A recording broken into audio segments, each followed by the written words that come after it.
Hi everyone. I just wanted to preface this podcast with a quick disclaimer that the audio recording was heavily distorted from Zoom. I'm sorry about this, but I've made an effort to sort of remedy it, but it is unfortunately still far from perfect. I really wanted to get this out still because it was such a great conversation with Lenville, and I wanted to bring some attention to his work at the rowing archives and also bring attention to the boys in the boat. I hope you still enjoy. Hello and welcome to the Rowover podcast. This week we're joined by Lenville O'Donnell, the director of the Rowing Archives, based in Washington. And today we're going to be talking all about sort of the Boys in the Boat movie, which is due to be released in the UK on Thursday this week, and it was released in the US a couple of weeks ago. And you've got sort of a lot of insider information about this and sort of about the history of the project, and you sort of run a site that holds a lot of documents and archives with footage from that time as well. So that's what we're going to be talking about today. And hello, and welcome to the show. No, thank you. Thank you for having me. It's great. It's great to be here to talk about rowing and Washington rowing, which is in the out in the media these days. Which Mhm. it's great to see any crew or any program, above the fold in the headlines on, Oh yeah. in newspapers across the country and across the world in a review, but because of the movie which is of course a result of the book, The Boys in the Boat by Daniel James Brown, a wonderful book. Mhm. But yeah, I wrote at Washington back at the end of the for a couple years in college, back at the end of the wooden boat era. So, like the boys in the boat, I learned how to row. 95% of us had never rowed before back in those days. You just Mhm. showed up at the shell house and hope for the best. And and I learned how to row in the barge, the old Narrow, and then just hopped into the wooden boat that are very unpleasant to row with. That's why a lot of old rowers have big forearms. The rowers Mhm. have big forearms. And was always fascinated by the stories of the crew, stories of the 36 crew and also the 58 crew, which was the great crew of Ulbrichtons. In fact, the last crew that Coach Al Ulbrichtson coached 22 years later was a notable crew for different reasons as well. Um, and uh, and in the early 2000s, I endeavored to produce a documentary film about that crew. And the only reason I didn't choose the 36 crew was because they had very few of them, only a couple were still alive, and the 58 crew were still all here. And I was able to meet almost all of them, and interview them. And uh, and uh, and the documentary film never got off the ground, but I changed tack and decided to write a book about it, which I've done, which will hopefully be published next year. But in the process of doing research for that, I came across the Ulbrichtson family, and the were my age of Al Ulbrichtson, who's the Al Ulbrichtson in the movie. His son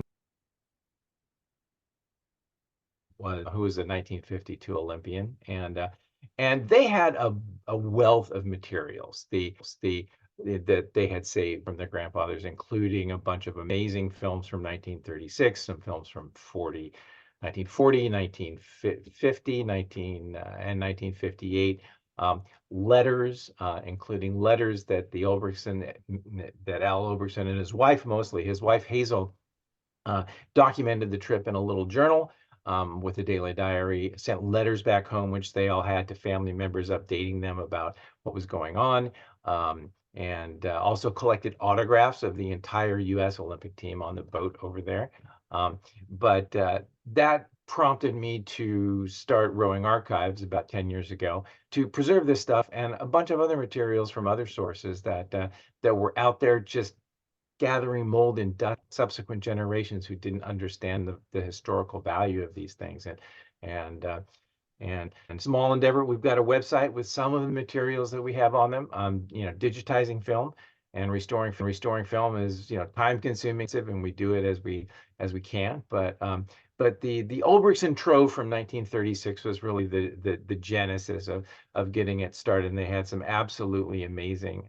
amazing resource materials from Coach Ulbrichtson. It was one of his great achievements, 1936, and and there were some great materials in there. But Yeah. But yeah, that's how I got started with this. And so the book came out before I met the Obergsons and was able to look at all these materials. And so Daniel James access to these things. There were some interesting things that were primarily additional information, but contradicted the story in the book, or the story in the movie and the book. We'll compare those a little bit later. Okay. The film is highly it's restructured. It's definitely based on a Hmm. true story, as they always say on the poster, Yeah. but it isn't a blow by blow historically accurate version of it, even though the the theme and the end are, Hmm. they did win the Olympic Games in Yeah. 1936. That's a fact. Yeah. And I guess you're someone that's established yourself as a professional in the movie industry. And what's your take on the film as a whole? Well, I was a film producer for 20 years for most of my career. It's a lovely, and as many people have said, old-fashioned type of film. There's, the bit is smoking. A lot of smoking went on back then. Hmm. Everybody smoked, and the most violent thing is pulling hard on an oar. Hmm. There's, it's a very kind of wholesome movie. It's well to families, and older demographics apparently really like it. It's been a box office success. It's exceeded expectations. Okay. Um, and but it's a lovely film. It's a wonderful distillation of the story, and it's got all the heart of the book. And when you only have 2 hours to express something that is 500 pages in book Yeah. form, a movie script is really only 100 or so pages. It's Hmm. you've got to leave stuff out. You've got to condense Yeah. things, and the movie did that, but in a good way. I thought that to make creative choices when you're producing a film based on a true story, and you Yeah. have to combine events sometimes, and you have a bit. The character that was played by Kai Ebright, the coach of Cal, for example. In fact, he was a coxswain at the University of Washington when he was in Hmm. college, and so he was rather diminutive. Um, but nobody knew that, and the fact that he had been a coxswain at the UW was not an important part of the story. So, Yeah. um, so you have to skip over some things. The one of the other thing two events were combined in the film that were actually separate. The National Collegiate Championships in Poughkeepsie, New York, which was a 4 mile race, was held first, and then a Hmm. couple of weeks after that were the Olympic trials at 2,000 meters Hmm. at the Olympic distance. They combined those events in the movie, Okay. and so the Olympic trials per se don't really exist in the movie. They won the national championship. That's how they punched their to the Olympic Okay. Games, even though it didn't quite happen that way. Yeah. Um, it's things like that, but the heart of the story is really Joe Rance, Hmm. who had an incredibly difficult and challenging life, and they talked about that, but it also didn't it wasn't about him. It was really the story about the crew and what they accomplished, coming Hmm. from the Depression, Yeah. from a very depressed part of the country. The Northwest really was. Yeah. Rowing is a sport that we all love. The viewers is that's why they're interested in this podcast. So how was the rowing portrayed in the movie? Do you think it was fair and accurate, and do you think it was sort of something that could spur on new people into the sport? I definitely inspire people to try this sport. Um, it's I would say, I mean, the rowing is it's the actors who were rowers in the film trained, Hmm. over a course of Yeah. 4 to 6 months, from what I understand, and they trained with professional rowers who taught them the mechanics, and they improved along the way. Hmm. They don't. The 1936 crew, and we'll look at some film in a moment of that crew actually rowing at race pace. They were Hmm. quite amazing. They Okay. they were a very, very sharp crew, and they had a very distinctive style that was very consistent with the Ulbrichtson stroke of the mid 1930s. He learned rowing at the University of Washington from Rusty Callow, who had learned it from kind of the founder of the Conabear stroke. But Hmm. but Ulbrichtson developed it into a more upright style without a lot of layback, Yeah. and a bit of a pause at the catch. It's a slight hesitation at the catch that I don't think you really see in the movie, but in the actual films of them, training at lower stroke rates, you really see this. But when Hmm. they pick up speed, they were an amazingly sharp crew. Um, Hmm. and it and in the movie, the other thing that was consolidated in the movie is that it all takes place in 1936, and so the boys in the boat went from never having rowed before in 1936 to winning the Hmm. Olympics 6 months later. Yeah. They had actually been rowing for several years. They were Yeah. mostly juniors in the boat. They turned out as freshmen. They had, Ulbrichtsen had beaten him up and trained him pretty, pretty hard up to Hmm. that point. Um, um, and and so, you're not going to learn how to row like that, or develop the strength to be able to rowed with wooden oars before. And Hmm. they're heavy, they're awkward, they're slick, they're punishing. You bang your hands against the gunnels a lot. Hmm. Um, it's they're it's a lot more challenging one of those boats, particularly with the oars. The boat's not so much difference than the modern boats made out of Hmm. carbon fiber. They're thin cedar. They're beautifully constructed boats by George Pocock, the Englishman who came to the University of Washington and was the top boat builder in the United States for 50 years, Hmm. um, who built every Olympic boat from 1920, 1932 to 1956, I Okay. believe, every American Olympic boat. Hmm. Um, but so I mean, the rowing, I think it's as good a rowing as you'll see in the movies. Hmm. Um, do they row as well as the actual crew in 1936 and 1936? No, they don't. But it's a reasonable facsimile, I have to say. You think that most other about it think that it's definitely the some of the best rowing that they've seen in a movie, done Hmm. by non-rowers. And some of the other crews, I think the other crews that they competed against were populated by Hmm. rowers, Yeah. who had for a long time, and you could tell that they were, they weren't rowing in exactly the style of the mid 30s. They were rowing a little more modern style, but the general audience is going to have absolutely no clue about Exactly. that. Yeah. Rowers, we in the rowing community will pick it up and we'll say, "Oh, well, they didn't row like that back then." Um, but this is a movie for a general audience. It's Hmm. not for us. Yeah. And and to answer your question, I mean, to inspire people, will it inspire people to become more interested in rowing or want to try it? I think absolutely. I think Hmm. absolutely yes. It's an inspiring story. It really does show a lot of what the sport has always been and will always be about. Just hard work and Hmm. sacrifice and teamwork. Were the messages that I've read really inspired George Clooney to want to make the movie, and Hmm. he had to work hard to get it made. It wasn't an inexpensive movie to make. I mean, Hmm. anytime I think the budget was $30 million. Um, that's a lot of money for a movie about what, in the grand scheme of things, is a niche sport with limited Yeah. appeal, despite the fact that it was based on a best-selling book. But the book was so wonderful and so wonderfully written, Hmm. and it opened up the sport to such a broad audience, with with the same themes that were echoed in the movie. Plus Hitler, not the onset of World War II and the years leading up to that. Hmm. Those, going going to the evil empire and competing and beating the Germans and the Italians, and that in that historical context, I think that that opened up the appeal of the film and the book as well. Hmm.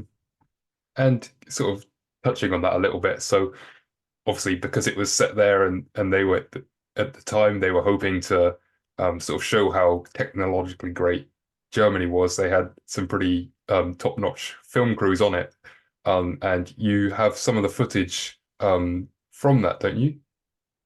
I do, as a matter of fact. So uh, an amazing filmmaker, Leni Riefenstahl, produced. She was amazing and notorious because of her Hmm. employer. Yeah. She worked for the German government. She produced Triumph of the Will. One of the you know how do you characterize it? It's one of the most astonishing historical propaganda, frightening, Hmm. to watch even today. But she produced a movie produced almost 4 hours about these Olympic Games, and it was absolutely remarkable filmmaking. She Hmm. created and made shots that she just invented that no one had ever done, and you can see some of them in the rowing footage. Um, but as well, she was an incredibly talented filmmaker and revolutionary, and developed techniques of shooting sports that are still in use today and Hmm. feel modern. I mean, if you Yeah. watch the whole movie, with the filmmaker's eye, you still can't help but to be impressed. No one was burying cameras in the ground or putting cameras on cables, which she actually did for some of the rowing. Hmm. Or up in blimps to get overhead shots. I mean, we have drones now, and we take that kind of stuff for granted, but in Yeah. 1936, nobody was doing things like Hmm. that. Um, but and the interesting and the movie did actually sort of recreate dots from the rowing Oh, sequence that's in very cool. Olympia. Yeah, and a lot of people don't know is that the rowing sequence in Olympia was shot both on the day of the race. There's actual footage of the race in there, and then Hmm. they went back the next day and made all the crews put their racing uniforms on and to get some pickup shots, basically. That's basically. Hmm. And you can see those because there are a couple of shots of the stroke from the coxswain's point of view and the coxswain from the stroke seat's point of view. They didn't have cameras. They didn't have helmet cams back then, and so those shots were all recreated the next day, and then intercut with the actual footage in a brilliant way. I mean, Hmm. if you really didn't look closely enough or understand what was going on, you would just think it was all shot because you see that kind of thing today with modern filmmaking techniques Hmm. and little tiny cameras that you can mount just about anywhere. But it was quite remarkable. The one way to tell one of the historical accuracies in the movie, but that's once again doesn't make any difference, is that the Americans, is the boy, they did not wear their racing jerseys during the race with Hmm. with the logo on them. They wore their radial T-shirts because they didn't want to get their nice new racing jerseys dirty. Um, and then in the reshoot day, they made them put on their actual uniforms. They weren't going to like work really hard. And so you can tell the reshots because they're actually wearing their uniform. And in the real footage, they're wearing like sweatshirts and ratty T-shirts. And, these guys were poor, they were from the Hmm. Depression. And in the United States at that time, they almost never wore shirts when they were racing. I mean, national Hmm. championships, they would go bare chested. They would wear rowing trowel, and that'd be it. It's summer, Hmm. it's hot, Yeah. and they just didn't do it. I mean, the shot with the classic shot of the boys in the boat without shirts standing on the dock, absolutely normal. That Hmm. was, I mean, you can find those shots of every single crew in the 90s. That's very cool. That's a cool piece of history that's sort of locked in. That's probably not represented and shown very often. So it's Not interesting much, that that's yeah. sort of brought up, and I think there's sort of a parallel there. Kind of. I don't know if you've seen the Skibbereen movie. No, I haven't. It's a Red Bull movie made in an Irish team called Skibbereen, and it's these two Irish guys, and there's a shot in there that's always made me laugh where they, instead of having rowing kit, they put on a white vest and they get red electrical tape and they spin around in circles to make their kit that way. And it No, sort and of gives and the is same is it sort of, about the lightweight brothers? yes, it is, yeah. Yeah. What's their last name? O'Neill? What's their last name? I Uh, forget. Uh, Donovan. the Donovan brothers. Right, right, right, Yeah. right. No, their their interviews after the Olympics in Rio Hmm. were were leg were legendary. Yeah, Oh yeah. I'll put that on my watch list. Um, yeah. So moving on, you said you were be able to show us a few of the clips that you've got. Would you be willing to bring Yeah, those up now? absolutely. Let me just open them up and share my screen. Let's go ahead and play it. I'll fast forward through like this is just the intro. Hmm. It was interesting that the film can is the can that the Berlin film came in.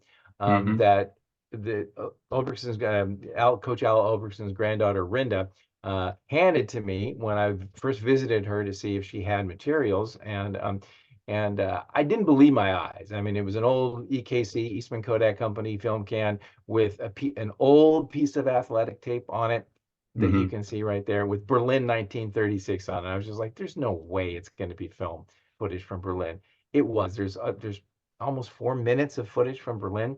Hmm. And if you saw the documentary film on PBS, American Experience. You can watch it on YouTube. I think you can watch it for free anywhere in the world now.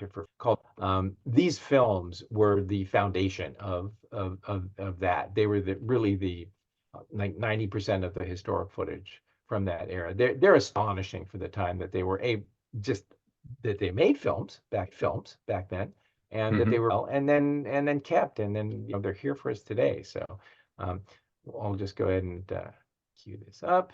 Um, there's Al Ulbrichtson. And this is the first of three reels. This is the varsity boat in the early part of the year 1936, practicing in Seattle, Washington. Hmm. Joe Rance is not in the boat yet. This also, you can recognize Don Hume. Can you see my pointer Yes, or yeah. not? Oh, okay. So Don Hume, this is another boat.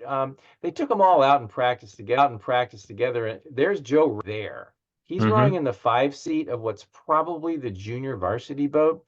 And there's a lot of film of it. And I think that Ulbrichtson was looking very carefully at him. Here he is here to see if he wanted to put him in the varsity boat.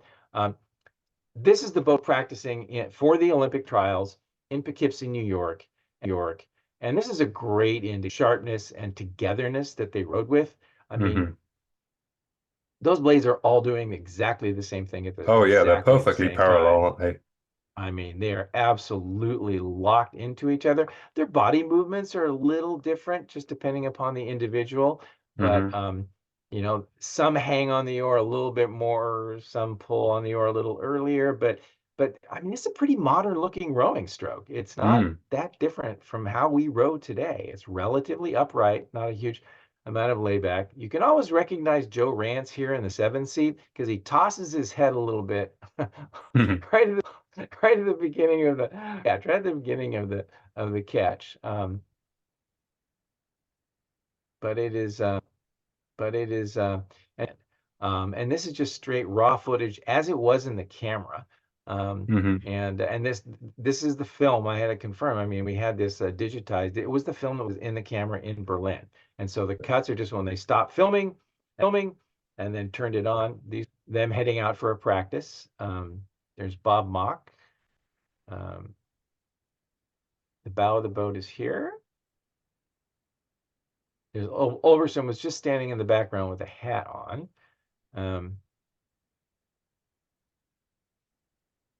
you know, pretty normal stuff for us. And here's them practicing in Berlin, going along at a It's pretty good clip.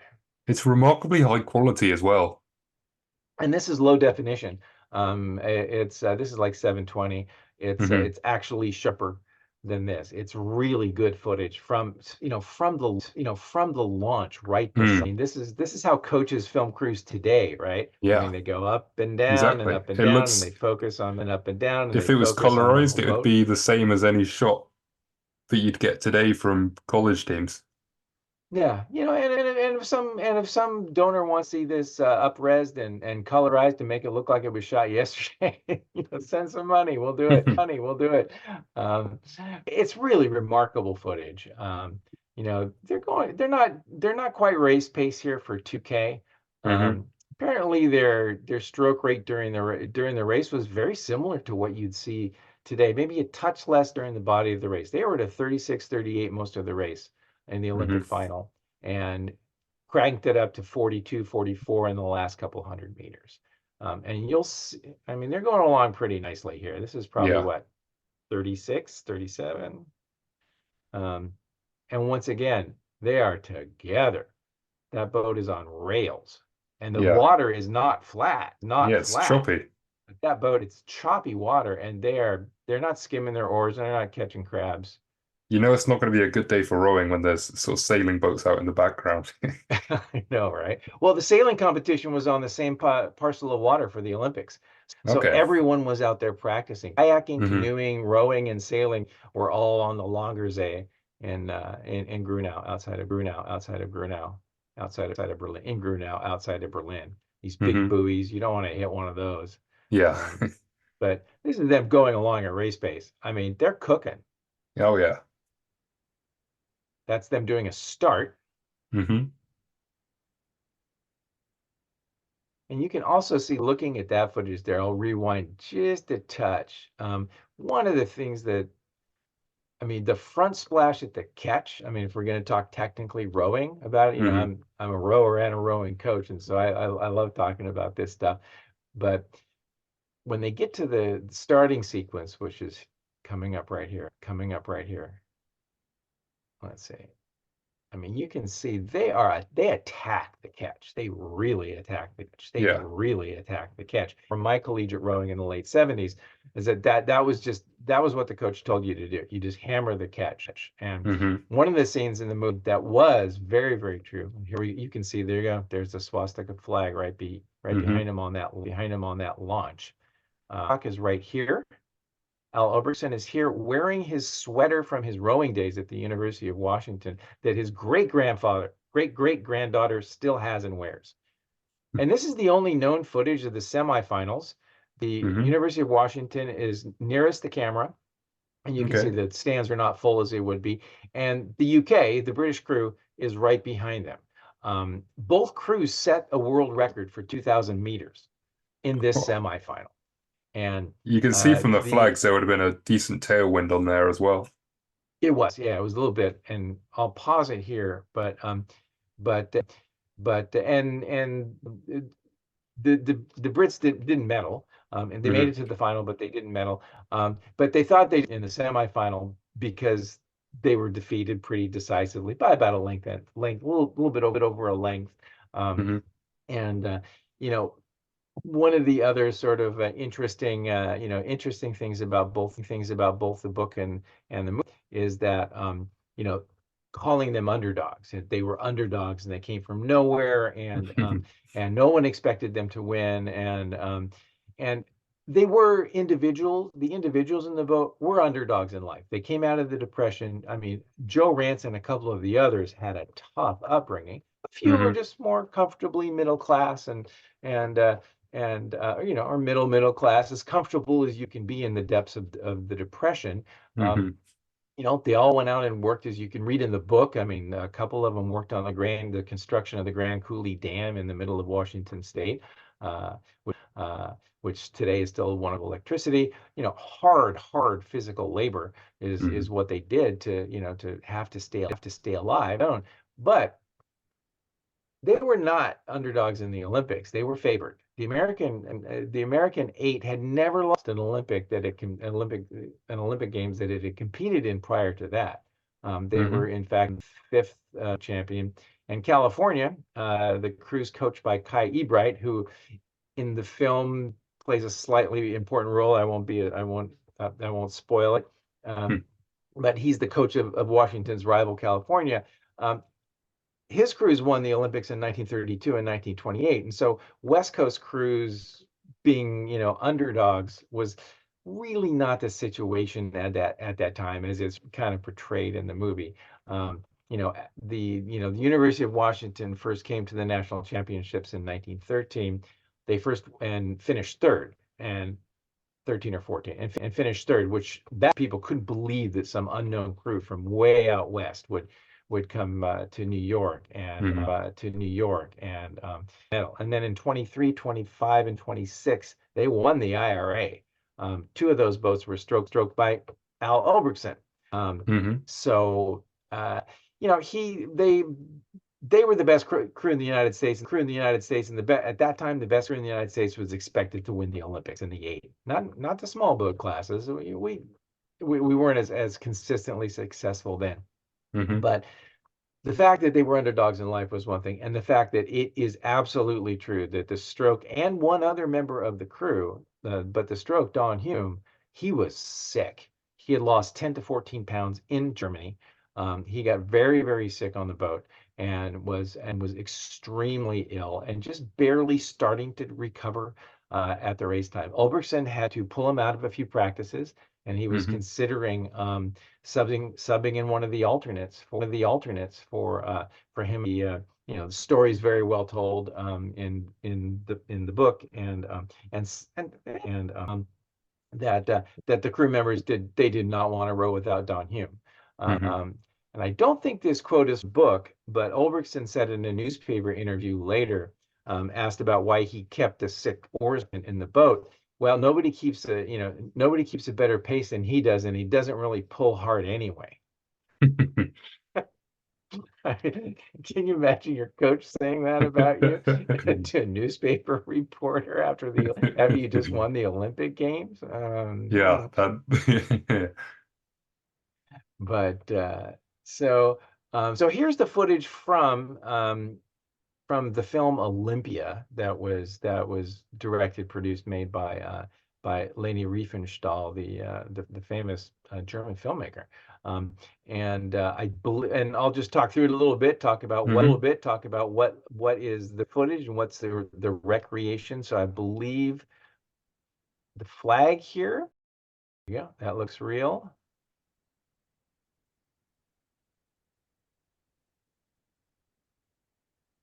And they also had stake boats in the movie, but I don't think they had stake boats there.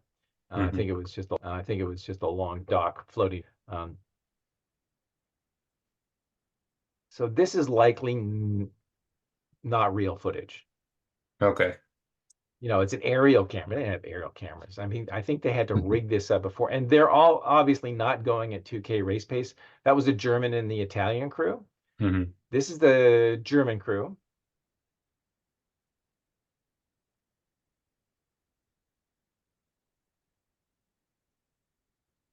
Probably recreated foot. This is recreated footage. They couldn't get that close during a race to film Hmm. this crew. There's no way. Um, this is This is the American crew. And this it's recreated because there's a Swiss crew. This would be recreated. This would be recreated footage for them to be there. They couldn't get cameras there during the race. This is totally Hmm. recreated footage. The Italian crew and their cocks, Oh, I Italian love these stroke. shots. Yep, there's Bob Mock, the U.S. and Don Hume, and this is just the next day. It's like he might be a little under the weather. Hmm. This is a German crew. It looks like. Yep, fan shots. And I honestly don't know if these were staged or if they were real. I think they might be real. And here's the finish of the race. And so this is Germany, this is Italy, and I think we have Switzerland and Great Britain in one of these two. I think Switzerland here and Great Britain there. I mean, they're locked across. I mean, they're all Hmm. together. But you can't see the American crew because they're over here. They're already ahead. And they'll just start to come into the picture here. Oh yeah. Up to the see right about there, actually about there. So this, and you can see the German crews here. They're kind of looking over to see where, and you can see that the American crew is probably 4 seats up, more than a deck length, Hmm. because this is a straight shot across. They were coming towards us before, and then they'll be going away from Hmm. us, and that's going to skew the angle. And Yeah. makes the race. And the finish photo is taken from an angle behind the finish line, and it makes the race look closer than it actually was. I mean, it was close. They won by a Hmm. deck and a seat or two, maybe almost a half length, but we're like right there. It looks like it's a dead heat, right? It really Hmm. does. But there's the finish line. So the American bow is at on the that's the line right there. Here's the finish buoy. Here's the striped finish buoy. And you can see the angle. It goes this way. So the Italian crew Hmm. and the German crew. So Italy was second. Germany was third. The Italian must have just jumped ahead at the last second, but the American crew was across the line, and these two shells were still. Line goes this way, still about 10 meters, maybe a third of a boat length behind. And so, Hmm. so it looks close, and it is close. It is close, but most Olympic games are won by this kind of a margin. And if that's considered a comfortable margin, usually in the eights at Olympics these days, right? Um, Hmm. but it was a close race, and typically they came from behind. They always did. I mean, that was their style of rowing. Um, they did it in the Hmm. Olympic trials. They were dead last, and they came from behind. They could put on a sprint like, I mean, they could really light it up, and so they didn't worry if they were behind. And I don't think they were, and I don't think they were a little worried in the Olympic Games. But Hmm. the other, there's Bob Mock. This is real footage, and you see And here they are, they're just yeah, wearing their and jumpers they're and ratty t-shirts. t-shirts and stuff, and their dirty sweats, And if they didn't wear those during the race, they kept them in the boat too. They were wearing all this heavy wool stuff Mm. in the boat. It's just it's pretty interesting. But all right, I will close that and stop sharing my screen. But uh, but yeah, it's just it's an interesting lesson in just like rowing history and technique, and also film history too. Yeah. And for both of those things, it's just like extremely inventive stuff. But yeah, and so those are the reels, those are the films, and they're we have them in better condition. I have sharper versions as well too. I mean, Hmm. you can fully restored, like digitally corrected to get rid of. We haven't put them through that kind of process yet because there's them too. I mean, they're clear Hmm. enough as it is. I've got some historical Yeah. footage, like I've got some footage from the 1956 Olympic Games that George filmed in Melbourne, Australia, at Hmm. Lake Ballarat. It's on the website. You can look at it. And it's pretty gritty. You couldn't get very close with a camera. He was the boat builder. He didn't have a crew. Washington didn't have a crew at the 56 Olympics, and so he just went as the boatman. Hmm. They all rowed his boats, but Yeah. but he always had a camera with him, and I wish I had it with me. And our next one, I'll show it to you. Um, my Mm. wife was in a camera store that was going out of business in Seattle um, about Yeah. 15 years ago, and they had this big bin of old cameras that people had brought in to have film develop, and they never Hmm. picked up.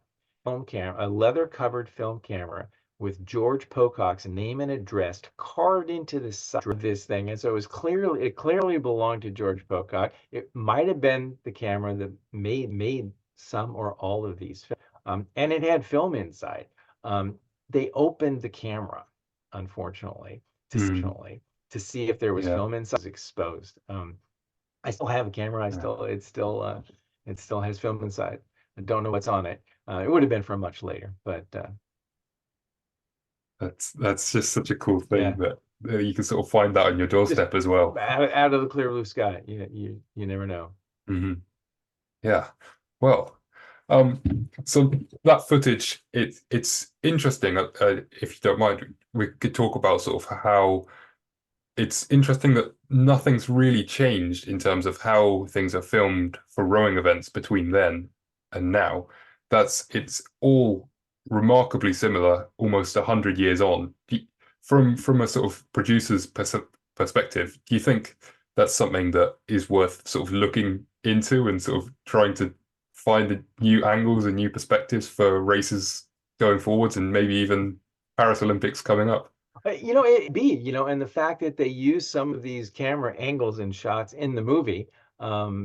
might inspire filmmakers to try and get a little bit more creative. I know that people have. I mean, they've got the triangle mounted cameras in the boat race and other races Yeah. that can be manipulated remotely, um, and there's sometimes coxswains that will have a little helmet cam on and stuff like that. Hmm. But they, cameras always, it's always weight too. They don't weigh much anymore, Hmm. and so weight's always a consideration in a big race. I mean, you do not want to Yeah, be an ounce overweight, right? Especially exactly. Yeah. lightweights, but but it's might, it's one. I filmed races before as well. and lots of Hmm. and lots of crews of rowing. And it's great when you can be in a launch right next to the boats, but you can't do that during a race. I mean, there's almost Hmm. never a room on a modern race course unless it's you know, maybe in Lucerne or some places like that, you could get a launch off the course and close enough. And 2,000 meters is a long, long distance to string a cable, right? I mean, to Yeah. follow, we've got drones now. And so I think that's Hmm. really revolutionized photography of rowing. But it's I've Hmm. always said, jokingly, that it's the most boring sport in the world to watch, and that's one of the problems with it becoming, that inhibits its popularity, is that it just doesn't look like there's much going on when there really, really is. I mean, Hmm. we know there is, and to get that inside the boat perspective Yeah. is so, and they start a mile and a quarter away, 2,000 meters, and Hmm. you can't even see and you can't even see the first. In Seattle, we have a 2,000-meter cut. Have you ever been to Seattle? Have you ever seen the Yeah. Montlake Yeah. Cut? Yeah. And Hmm. it's a marvelous natural, well, it's man-made, but it's basically natural. It wasn't built to be a rowing course. But it's the last basically 550 meters of the race are in a man-made canal that's wide enough for Hmm. four boats Yeah. across. That you can't get six, which is Hmm. why we can't have. It's a It's a squeeze. squeeze, yeah. Uh, And uh, even four is a squeeze sometimes too. Um, and we've had races. I mean, I've actually been in races where you have five or six boats, and the first four get in, and the other two have to slow down Mhm. and wait. Just that's, but but it's a great venue because there are fans on both sides of the course, and you can get probably 50, sixty Mhm. thousand people. And sometimes on the biggest race of the year, which is called the Windermere Cup, or the opening day regatta, an international Mhm. cruise and competes there against the Huskies. Great Britain's been there a few times, Australia, New Zealand. Yeah. I Right. saw the races, I may have filmed them.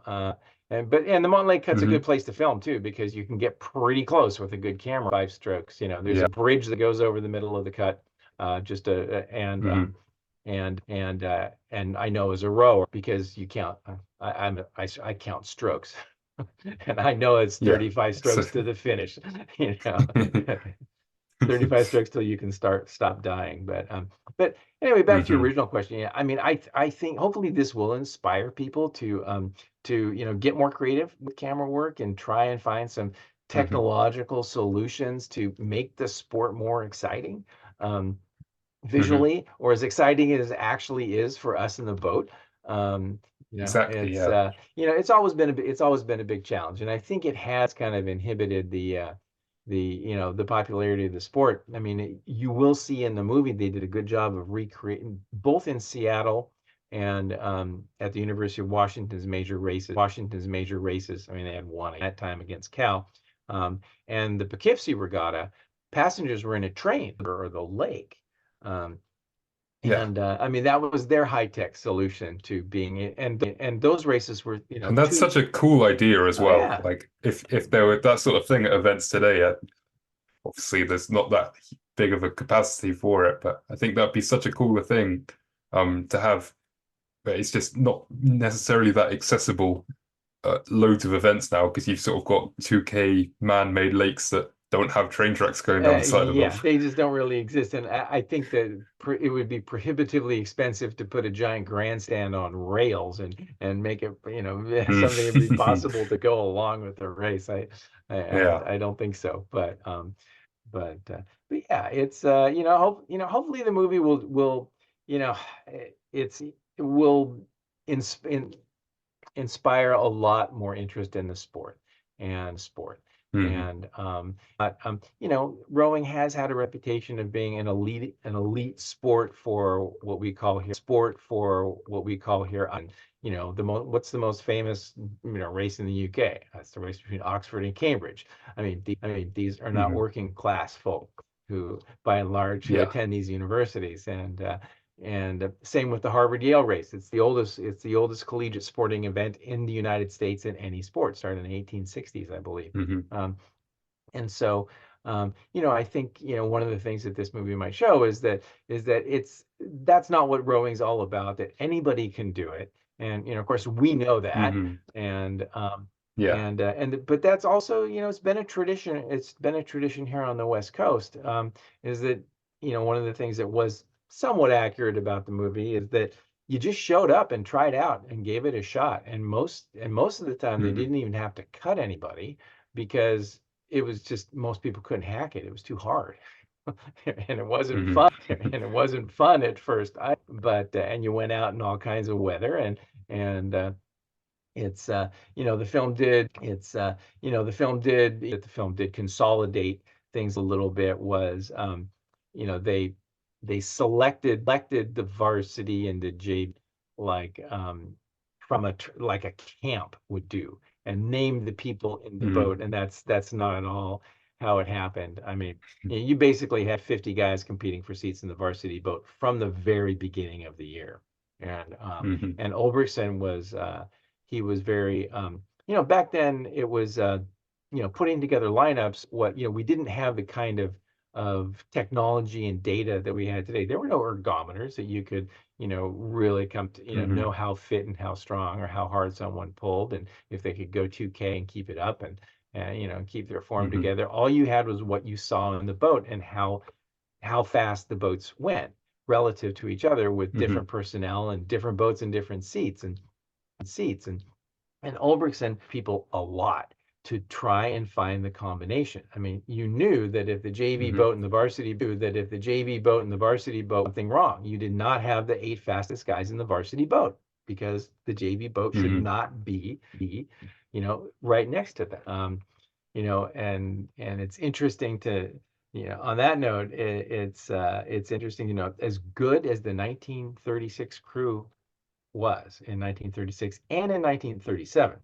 I mean, they won the national Hmm. championship. The same crew, less the coxswain who graduated. He was the only senior in 1936, Bob Mock. The rest were all juniors, and I think one or two sophomores. They all returned the next year and rowed. And the only Hmm. boat that could beat them was the JV boat, and they did so kind of regularly in practice. And Ulbrichsen refused to swap anybody out of his Hmm. varsity 8 that were Olympic champions. As far as seat racing are concerned, is that that's not a perfect art either. And that Hmm. sometimes, if you sometimes a boat won't pull as hard for somebody who's seat racing, if they like the other guy better, right? I mean, it Hmm. happens. And sometimes it's Yeah. subtle and psychological. But if your best friend is in your boat, you know and he's seat racing a guy who is just about equal, and you're supposed to pull just as hard each time. It's Do you? I don't know. Yeah. It's hard. But I can, Yeah. I can see that the other guys, if they took Joe Rance out of the boat, which he did at one practice, they're not going to they're not going to pull so hard that some JV guy looks like he's faster than Joe Rance. I mean, that's just not going to happen. Hmm. But Yeah. it was interesting. And there was the the crew that was so deep. They had so much talent that year. They were the first crew in 1936 to sweep the river 19 junior varsity in the varsity race in 36, and no crew had ever done that before. They did it again in 37, easily. And the JVs set a course record in 37. Um, and but the JVs were so close to the varsity that they complained bitterly all the time about not being given a fair chance. Hmm. And the day before the national championships, there were no heats or anything. You just lined up 10 or 15 or however many boats you had across the river, and you raced. The gun went off and you Hmm. raced. And the varsity race was a 4 mile race. The JV race was a 3 mile race. Ulbrichsen raced the boats off the day before to see who would be varsity and who would be JV. And it was a tie, he declared. And so Hmm. the varsity stayed the same. Were again the varsity the next year. But the JVs hated Ulbrichsen. I interviewed a coxswain who was coach 7. He said that they despised Ulbrichson because he wouldn't give any of them a chance, and some of them knew they were better than the guy, some of them in the varsity boat, but they never lost. Joe Ranson, I think three of his boatmates never lost a race in their entire 4-year collegiate career. Wow. That's quite the Yeah, record. yeah, it is. Um, and I guess something that's interesting looking at the history of rowing is seeing how it compares to today and whether we should look to sort of modernize rowing at all from what it was then. Because you can sort of look back and you still have IRAs, you still have the Oxford Cambridge race, you still have all of these sort of very antiquated races and traditions. Do you think, I guess, introducing beach sprints into 2024 Olympics is going to be a huge change? But do you think that's something that's in the right direction? And do you think potentially sort of outside of the Olympics as well, do you think things like IRAs need to be translated potentially over to NCAA type racing? And that side of competition, or do you think it's good that it sort of stayed the same and we've got this huge long history spanning back to like the start of collegiate rowing? Well, yeah, that's a great question. Everything evolves, and as I value history and I love tradition, and I think many, Mm, many people do, and the perpetuation of classical traditional events is important. It's just like mm, running the Epsom Derby, or running or the Kentucky Derby every year on the first Saturday in May. I mean, that's a tradition that's gone mm, on since 1874, I think, give or take, and it's one that hopefully will go on for the next 200 years. Um, mm, and same for for the classic races of of rowing. The IRA, it's an edged sword, because if it didn't exist, there might not be men's collegiate varsity rowing. Might not, if Title IX is the law that went into effect in essentially in the 1970s, that dictated that you had to have as many female athletes, student athletes in any given college, total among all mm, sports, as you had male. And the fact that American mm. football, which is the main sport Yeah. here, carries 130 men, usually 100 to 130 men on Mm, the team, just created an immediate huge imbalance between men and women. And so they have mm, systematically, over the course of the last 40 years since then, winnowed away men's sports. And one of the ones that yeah. doesn't exist at most colleges is men's varsity rowing. Mm, It only supported at basically the legacy institutions that have a long history, um, and mm, um, and even history do not have men's varsity rowing. In the Pac-12 conference, number of for this year, because they just dissolved for next year. Um, I believe there are four men's varsity programs out of 12 schools. Um, and mm, uh, and back east, it's a little more solid. But without the IRA as the national championships, it's unclear whether, to me, whether there would be NCAA championships for men's rowing. If there were enough participants, if it mm. was worth the expense.